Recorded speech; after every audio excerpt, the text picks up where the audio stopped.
శ్రీ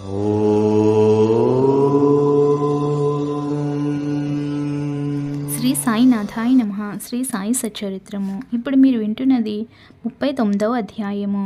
ఈ అధ్యాయమును భక్తి శ్రద్ధలతో విన్న వారందరి ధర్మబద్ధమైన కోరికలు తీరాలని బాబాని మనస్ఫూర్తిగా ప్రార్థిస్తూ ఈ అధ్యాయమును ప్రారంభించదము.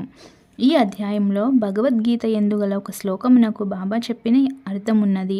కొందరు బాబాకు సంస్కృతం తెలియదనియు అది నానాసాహెబ్ చాందోర్కర్ చెప్పినదనియు అనుటచే హేమాడ్ పంతు 50వ అధ్యాయంలో ఈ సంగతిని విశదీకరించెను. 2వ అధ్యాయములలోనూ ఒకే విషయం ఉండుటచే 2 అధ్యాయములలోనూ ఒకే విషయం ఉండుటచే రెండును ఇందులో పొందుపరచడమైనది. ప్రస్తావన: షిరిడి పవిత్రమైనది, ద్వారకామాయి పావనమైనది. ఏలన శ్రీ సాయి అచటనే నివసించుచు తిరుగుచు మసులుచు తుదకు అక్కడనే మహాసమాధి పొందిరి. షిరిడి గ్రామ ప్రజలు ధన్యులు. వారి సర్వకార్యములను బాబా నెరవేర్చుచుండెను. బాబా వారి కొరకే చాలా దూరం నుండి అచటకు వచ్చెను. మొదట షిరిడి చాలా చిన్న గ్రామము. సాయిబాబా అచట నివసించుటచే దానికి గొప్ప ప్రాముఖ్యము వచ్చెను. తుదకది పవిత్రమైన యాత్రాస్థలం ఆయెను. అచట నుండి స్త్రీలు కూడా ధన్యులు. బాబా యందు వారి భక్తి నిస్సంశయంగా పరిపూర్ణమైనది. బాబా మహిమను వారు స్నానము చేయునప్పుడు, విసురునప్పుడు, రుబ్బునప్పుడు, ధాన్యము దంచునప్పుడు, తదితర గృహకృత్యములు చేయునప్పుడు పాడుచుండెడివారు. వారి భక్తి ప్రేమలు పావనములు. వారు చక్కని పాటలు పాడుచుండెడివారు. అవి పాడిన వారికి విన్నవారికి మనశ్శాంతి కలుగచేయుచుండెను. భగవద్గీత శ్లోకమునకు బాబా చెప్పిన అర్థము. బాబాకు సంస్కృతం వచ్చునని నమ్మువారుండరు.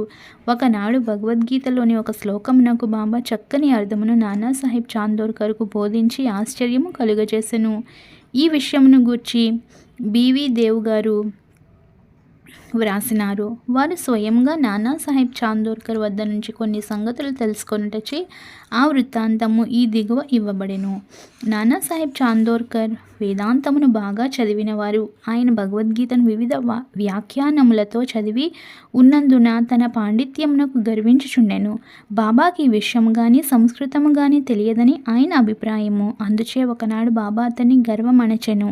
ఆ తొలి రోజులలో భక్తులు గుంపులు గుంపులుగా రానప్పుడు బాబా భక్తుల సంశయముల తీర్చుటకు ఒంటరిగా వారితో మసీదులో మాట్లాడుచుండిరి. బాబా దగ్గర నానా కూర్చొని వారి కాళ్ళనొత్తుచు నోటిలో ఏదో గొణుగుకొనుచుండెను. బాబా: నానా ఏమి గొణుగుచున్నావు? నానా సంస్కృత శ్లోకమును వల్లించుచున్నాను. బాబా: ఏ శ్లోకము? నానా భగవద్గీతలోనిది. బాబా: గట్టిగా చదువుము. నానా భగవద్గీత 4వ అధ్యాయము 34వ శ్లోకము ఈ క్రింది విధముగా చదివెను. తద్విద్ధి ప్రణిపాతేన పరిప్రశ్నేన సేవయా ఉపదేక్ష్యంతి తే జ్ఞానం జ్ఞానినస్తత్వదర్శినః. బాబా: నానా అది నీకు బోధపడినదా? నానా: అవును. బాబా: నీకు తెలిసినచో నాకు చెప్పుము. నానా: దాని తాత్పర్యమిది. సాష్టాంగ నమస్కారం చేయుట అనగా పాదములపై పడుట, గురుని ప్రశ్నించుట, వారి సేవ చేయుట ద్వారా ఈ జ్ఞానమును తెలిసి కొనుము. అప్పుడు మోక్షమును పొందు జ్ఞానము గలవారు అనగా పరబ్రహ్మమును తెలిసిన వారు ఆ జ్ఞానమును ఉపదేశించెదరు. బాబా: నానా శ్లోకము యొక్క తాత్పర్యం అక్కరలేదు. ప్రతిపదార్థము, వ్యాకరణము మరియు దాని అర్థము చెప్పుము. అప్పుడు నానా ప్రతి పదమునకు అర్థము చెప్పెను. బాబా: నానా ఉత్త సాష్టాంగ నమస్కారం చేసినచో చాలునా? నానా ప్రణిపాతయను పదమునకింకొక అర్థము నాకు తెలియదు. ప్రణిపాతము అనగా సాష్టాంగ నమస్కారం అని నాకు తెలియను. బాబా: పరిప్రశ్న అనగా ఏమి? నానా ప్రశ్నలు అడుగుట. బాబా: ప్రశ్న అనగా నేమి? నానా అదే అనగా ప్రశ్నించుట. బాబా: పరిప్రశ్న అన్నను ప్రశ్న అన్నను ఒక్కటే అయినచో వ్యాసుడు పరి అను ప్రత్యయమును ప్రశ్నకు ముందేలా ఉపయోగించెను? వ్యాసుడు తెలివి తక్కువవాడా? నానా పరిప్రశ్న అను మాటకు నాకితర అర్థమేమియో తెలియదు. బాబా: సేవ అనగా నెట్టిది. నానా ప్రతిరోజు మేము చేయుచున్నట్టిది. బాబా: అట్టి సేవ చేసిన చాలునా? నానా సేవయను పదమునకి ఇంకనూ వేరే అర్థమేమి గలదో నాకు తోచుటలేదు. బాబా: 2వ పంక్తిలోని ఉపదేక్ష్యంతి తే జ్ఞానం అను దానిలో జ్ఞానం అను పదము ఉపయోగించకుండా ఇంకొక పదము ఉపయోగించగలవా? నానా: అవును. బాబా: ఏ పదము? నానా అజ్ఞానము. బాబా: జ్ఞానమునకు బదులు అజ్ఞానం ఉపయోగించినచో ఆ శ్లోకంలోనేమైనా అర్థము కలదా? నాన్న లేదు, శంకర భాష్యం ఆ విధముగా చెప్పుటలేదు బాబా. వారు చెప్పనిచో పోనిమ్ము. అజ్ఞానము అను పదమునుపయోగించిన ఎడల తగిన అర్థము వచ్చినప్పుడు దానిని ఉపయోగించుటకు ఏమైనా ఆక్షేపణ కలదా? నాన్న, అజ్ఞానం అను పదమును చేర్చి దాని అర్థమును విశదపరచుట నాకు తెలియదు బాబా. కృష్ణుడు అర్జునుని జ్ఞానులకు తత్వదర్శులకు నమస్కారము ప్రశ్నించుట సేవ చేయుమని చెప్పనేలా? స్వయముగా కృష్ణుడు తత్వదర్శి కాడా? వారు నిజముగా జ్ఞానమూర్తియే కదా? నాన్న, అవును, అతడు తత్వదర్శియే. కానీ అర్జునుని ఇతర జ్ఞానుల నేల సేవించుమనినో నాకు తోచుటలేదు బాబా. నీకది బోధపడలేదా? నానా సిగ్గుపడెను. అతని గర్వం అణిగెను. అప్పుడు బాబా ఇట్లు వ్యాఖ్యానించెను. 1. జ్ఞానుల ముందు ఉత్త సాష్టాంగ నమస్కారం చేసినచో సరిపోదు. మనము సద్గురువునకు సర్వస్వ శరణాగతి చేయవలెను. ఊరక ప్రశ్నించుట చాలదు. దుర్బుద్ధితో కానీ, దొంగ ఎత్తుతో కానీ, వారిని బుట్టలో వేయుటకు కానీ, వారి తప్పులను పట్టుటకు కానీ, పనికి మాలిన ఆసక్తితో కానీ అడగకూడదు. నిజముగా తెలుసుకొని దానిచే మోక్షము పొందుటకు కానీ, ఆధ్యాత్మికాభివృద్ధికి కానీ అడగవలెను. 3. సేవ అనగా ఇష్టమున్నచో చేయవచ్చును, లేనిచో మానవచ్చుననే అభిప్రాయంతో చేయున్నది సేవ కాదు. శరీరము తనది కాదనియు, దానికి తాను యజమాని కాదనియు, శరీరము గురువుగారిదనియు, వారి సేవ కొరకే శరీరమున్నదనియు భావింపవలెను. ఇట్లు చేసినచో సద్గురు శ్లోకంలో చెప్పబడిన జ్ఞానమును బోధించును. గురువు అజ్ఞానమును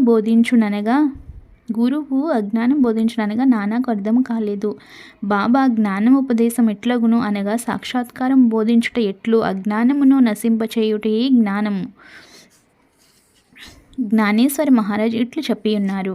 అజ్ఞానమును తొలగించుట ఇట్లు: ఓ అర్జున, స్వప్నము నిద్ర తొలగిపోయినచో మిగులనది నీవుగా గ్రహింపుము. జ్ఞానమనగా అజ్ఞానమును నశింపచేయుటయే, చీకటిని తరుముటయే వెలుతురు.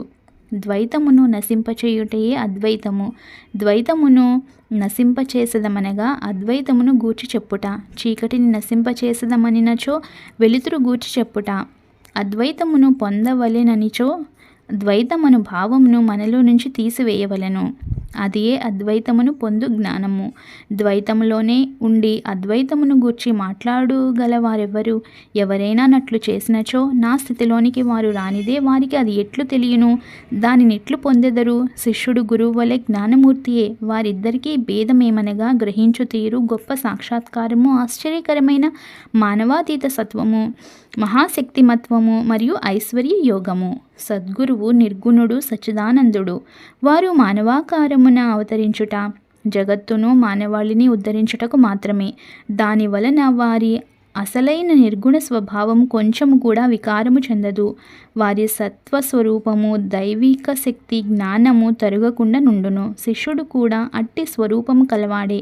కానీ అతని అనేక జన్మల అజ్ఞానము తానే శుద్ధ చైతన్యమును సంగతిని కప్పివేయును. అతడు నేను సామాన్య నికృష్ట జీవుడను అనుకొనును. గురువు ఈ అజ్ఞానమును మూలముతో తీసివేయవలెను. తగిన ఉపదేశమునివ్వవలెను. లెక్కలేనని జన్మల నుంచి సంపాదించిన అజ్ఞానమును గురువు నిర్మూలించి ఉపదేశించవలెను. ఎన్నో జన్మల నుంచి తాను నికృష్ట జీవుడననుకొను శిష్యునికి గురువు నీవే దైవము, శక్తియుతుడవు, ఐశ్వర్యశాలివి అని బోధించును. అప్పుడు శిష్యుడు కొంచెముగా తానే దైవమని గ్రహించును. తాను శరీరమనియు, తానొక జీవిననియు లేదా అహంకారమనియు, దేవుడు, లోకము తనకంటే వేరనియు తలంచు నితాంత భ్రమ అనేక జన్మల నుంచి వచ్చిన దోషము, దానిపైన ఆధారపడి చేసిన కర్మల నుండి వానికి సంతోషము, విచారము ఈ రెంటి యొక్క మిశ్రమము కలుగును. ఈ భ్రమను, ఈ దోషమును, ఈ మూల అజ్ఞానమును గూర్చి అతడు విచారం ఆరంభించవలెను. ఈ అజ్ఞానం ఎట్లు అంకురించినది, అది ఎక్కడనున్నది అను దానిని చూపుటయే గురుపదేశం అందురు. ఈ దిగువ వివరించినవి అజ్ఞాన లక్షణములు. నేను జీవిని, శరీరమే ఆత్మ. భగవంతుడు, ప్రపంచము, జీవుడు వేర్వేరు. నేను దేవుడను కాను. శరీరం ఆత్మ కాదని తెలుసుకొనకుండుట. దేవుడు, జీవుడు, ప్రపంచము ఒకటే అని తెలియకుండుట. ఈ తప్పులనియు చూపించినదే శిష్యుడు దేవుడనగా ప్రపంచమనగా శరీరమనగానేమో తెలియజాలడు. వానితో వానికి ఎట్టి సంబంధము కలదో, ఒకటి ఇంకొకటి కంటే వేరైనదా లేక రెండునూ ఒకటేనా అను సంగతి గ్రహింపజాలడు. ఈ సంగతులను బోధించుటకు వాని అజ్ఞానము నశింపచేయుటకు చెప్పునది జ్ఞానమా అజ్ఞానమా? జ్ఞానమూర్తి అయిన జీవునకు జ్ఞానోపదేశము చేయనేలా?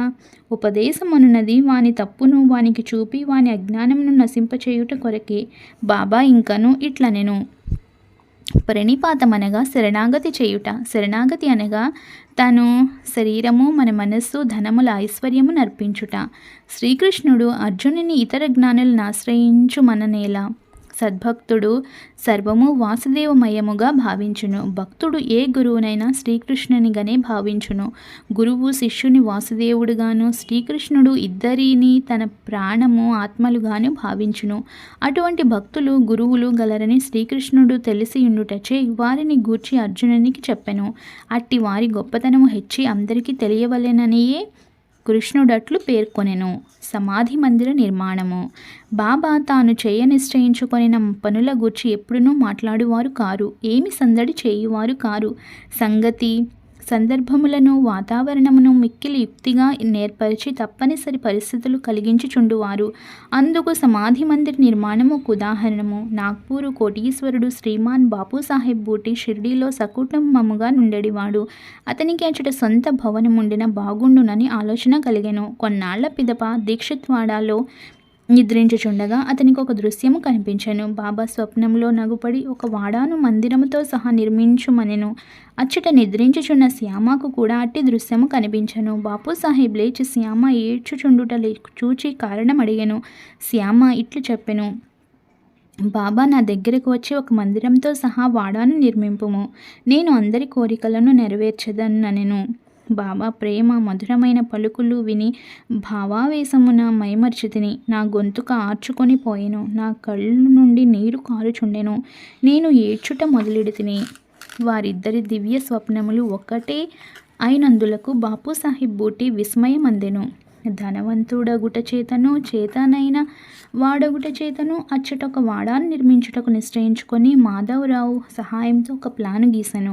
కాకాసాహెబ్ దీక్షిత్ దానిని ఆమోదించెను. దానిని బాబా ముందర పెట్టగా బాబా కూడా వెంటనే ఆమోదించెను. కట్టుట ప్రారంభించిరి. శ్యామ పర్యవేక్షణ చేయుచుండెను. భూగృహము బావి పూర్తయ్యెను. బాబా కూడా లెండికి పోవునప్పుడు తిరిగి వచ్చినప్పుడు కొన్ని మార్పులను సూచించుచు సలహాలను ఇచ్చుచుండెను. మిగిలిన పని అంతయు బాపూసాహెబ్ జోగును చూడమనిరి. అది నిర్మించున్నప్పుడు బాపూసాహెబ్ బూటికి ఒక ఆలోచన కలిగెను.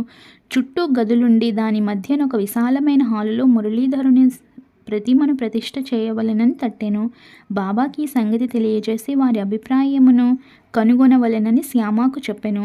వాడా ప్రక్క నుంచి బాబా పోవుచుండగా వారిని శ్యామ ఈ విషయమును అడుగగా బాబా అందులోకి సమ్మతించి, దేవాలయం పూర్తిగానే నేనే అచ్చట నివసించుటకు వచ్చేదన్ను అని వాడా వైపు చూచుచూ, వాడా పూర్తయిన పిమ్మట మనమే దానిని ఉపయోగించుకొనవలెను. మనమందరం అచ్చట నుందుము. అందరూ కలిసిమెలిసి ఆడుకొందుము. ఒకరినొకరు కౌగిలించుకొని సంతోషంగా ఉండవచ్చును అనెను. దేవస్థాన మధ్య మందిరము కట్టుట కది తగిన శుభ సమయమా అని శ్యామ అడుగగా బాబా సమ్మతించుటచే శ్యామ కొబ్బరికాయ తెచ్చి పగులగొట్టి పనిని ప్రారంభించెను. కొద్ది కాలంలో పని పూర్తి అయ్యెను. మురళీధర్ విగ్రహము తయారు చేయుటకు ఆజ్ఞాపించిరి. అది తయారు కాక మునుపే క్రొత్త సంగతి జరిగెను. బాబాకు తీవ్రమైన జ్వరం వచ్చెను. వారు కాయమును విడుచుటకు సిద్ధముగా నుండిరి. బాపూసాహెబ్ మిక్కిలి విచారగ్రస్తుడాయెను, నిరాశపడెను. బాబా సమాధి చెందినచో తన వాడా బాబా పాదములచే పవిత్రము కాదనియు తాను మదుపు పెట్టిన 1,00,000 రూపాయలు వ్యర్థమగుననియు చింతించెను. కానీ బాబా సమాధి చెందక ముందు నన్ను రాతివాడాలో నుంచుడు అన్నట్టి పలుకులు బాపూసాహెబ్కే గాక అందరికీ ఊరట కలిగించెను. సకాలంన బాబా పవిత్ర శరీరమును మధ్య మందిరములో పెట్టి సమాధి చేసిరి. ఇట్లు మురళీధరుని కొరకు నిర్ణయించిన స్థలమునందు బాబాను సమాధి చేయుటచే బాబాయే మురళీధరుడయ్యి అనియు బూటీవాడాయే సమాధి మందిరమనియు అర్థము గ్రహించవలెను. వారి విచిత్ర జీవితము లోతును కనుగొన సత్యం కాదు. తాను కట్టించిన వాడాలో బాబా పవిత్ర శరీరము సమాధి అగుటచే బాపూసాహెబ్ బూటీ మిగుల ధన్యుడు, అదృష్టశాలి. 39వ అధ్యాయం సంపూర్ణము. సద్గురు శ్రీ సాయినాథార్పణమస్తు. శుభం భవతు. ప్రియమైన స్నేహితులారా, మనం రోజు బాబా పారాయణతో పాటు బాబా సూక్తులను కూడా వింటున్నాం కదా. ఈరోజు బాబా చెప్పిన సూక్తి: నేను ఈ శరీరం అనే భావన ఒట్టి భ్రమ. ఆ భావనతో కూడిన ఆలోచనలన్నీ మనిషికి బంధాలే. అందువలన ఆత్మజ్ఞానం పొందాలనుకునేవారు ఆ భ్రమను బంధాలను వదులుకోవాలి. ఆత్మను గురించిన జ్ఞానం విచిత్రంగా ఉండి తెలుసుకొనటానికి కష్టంగా ఉంటుంది. తమంతటా తాముగా ఎవరూ ఆత్మను తెలుసుకోలేరు. స్వయంగా ఆత్మశక్తిని తెలుసుకొనిన సద్గురువు తప్పక అవసరము అని చెప్పుచున్నారు. మై డియర్ ఫ్రెండ్స్, ఈ వీడియో కనుక మీకు నచ్చినట్లయితే ప్లీజ్ లైక్ చేయండి, షేర్ చేయండి, అలాగే సబ్స్క్రైబ్ చేసుకోండి. Thank you for watching this video. తిరిగి 40వ అధ్యాయంతో కలుసుకుందాం.